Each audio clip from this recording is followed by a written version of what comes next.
Sorry everyone, let's actually do this in one go if we can. And 3. In the 18th century, a daring and dramatically new intellectual and cultural movement arose in Western Europe. Of its many characteristics, audacity, wit, and interest in the practical and the applied to name a few, none were more important than its critical, biting, applied edge. This opinionated movement called for enlightenment, for new thinking about once unquestioned truths, social norms, and eventually to move towards new actions. Best characterized by this use of a metaphor for light, the Enlightenment itself has retained the name it acquired in the early 18th century. In various European languages around 1700, the fashion arose to praise someone for being enlightened, in Dutch, verlichte, in French, éclairé, in German, aufgeklärt. As praise, as compliment, it meant that the individual was no timid follower of the clergy or believer in magic or superstition, rather that they were one who read books and journals. They were an individual who frequented the coffee houses, saloons, Masonic lodges, and reading clubs that had sprung up all over Europe and in the European colonies. In short, they were a person who sought to better their intellect. This worldliness, however, demanded both literacy and some affluence. The well-off and the well-off alone had the leisure time required to be inquisitive about new ideas, to go to scientific demonstrations or lectures, to travel, or simply to invest in books about people in other parts of the world. In the European Western world, though, the mental universe of the literate, and of course the reasonably well-educated, expanded as never before. This expansion both made the Enlightenment possible and was promoted by it. No single source or person, however, can be readily identified as having invented the metaphor of light and applying it to the new cultural style of open-mindedness, investigation, and often satire, but if pressed, those who praise enlightenment would probably trace this metaphor to Newtonian science.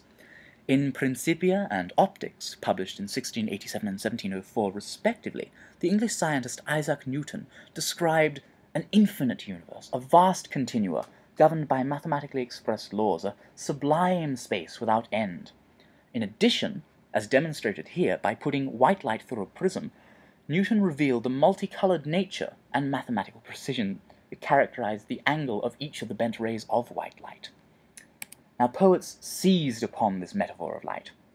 Nature and its brilliant explicator became the stuff of rapture. The Scottish poet James Thomson is probably best known for this, as published in Spring, one of the 4 poems, The Seasons, which he wrote between 1726 and 1730. Now, this was actually one of the most popular poems of its time.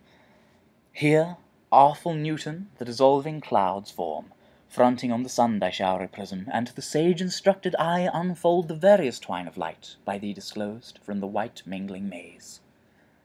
Now, to paraphrase Thomson here, Newton's optical experiments with the prism revealed a maze of white light composed of separate beams or twines of atomic particles, which split apart into mathematically precise spectra of discrete color.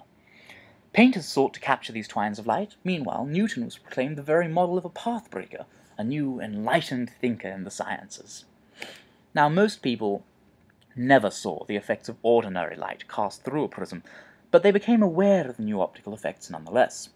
Nearly a century of work in glass cutting had produced significant improvements in mass-produced eyeglasses, telescopes, microscopes, and so on.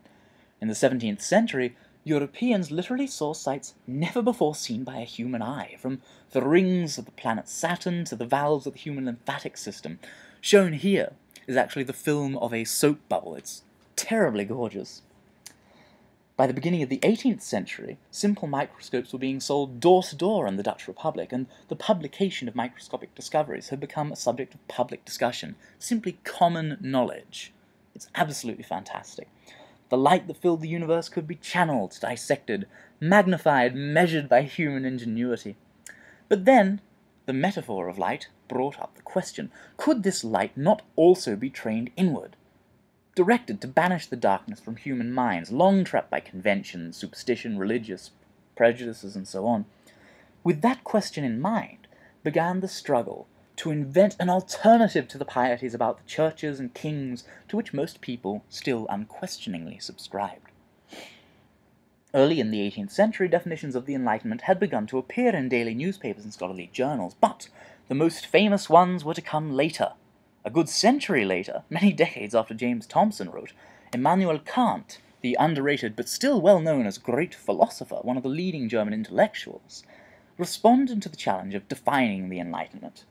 His definition, to dare to know, was about the effort to illuminate the dark corners of the human mind. He was, however, ever cautious, and stated that this process of enlightenment should occur in the privacy of one's own home. It should pose no threat to existing institutions, he wrote, nor to kings, nor to clergy. Before Kant, however, bolder, more audacious investigators of the Enlightenment had thrown this caution to the wind. From London to Berlin, the philosophes, the leaders of the Enlightenment, had battled for 3 generations with the traditional clergy, Protestant and Catholic. By Kant's 1780s, they and their enlightened followers had moved beyond the battle of words and turned their attention to concrete social and governmental reforms. Inspiration came from the American Revolution, began in 1776, by the way, in the wake of which people had begun to question all forms of authority, and this political barrier that Kant had stated ought not be breached was well and truly mounted. What had begun in the 1680s as a movement against religious intolerance and arbitrary rule had become, by the 1780s, an agenda for reform, threatening courts, princes, the lay, and clerical oligarchies. The movement towards the light contributed in complex ways to the late 18th century revolutions. The American patriots, Thomas Jefferson, Benjamin Franklin, and John Adams, may also be seen as philosophers. Their ideas led to independence from Britain and the creation of the American Republic, the nowadays known as USA, United States of America. More fundamental changes, however, would be necessary in Europe before such a dramatic revolution could take place. In Amsterdam in 1787, Brussels in 1788, and Paris in the summer of 1789, the very structures of their societies and governments were attacked, and the violence that erupted vastly altered the political and social landscapes, leading eventually to the French occupation of the Low Countries, mainly Holland, the Napoleonic Wars, and so on. The Enlightenment, therefore it must be noted, was only one factor in the birth of modern democratic and representative politics. It's more than just a philosophical movement. Keep that in mind. And now, moving on.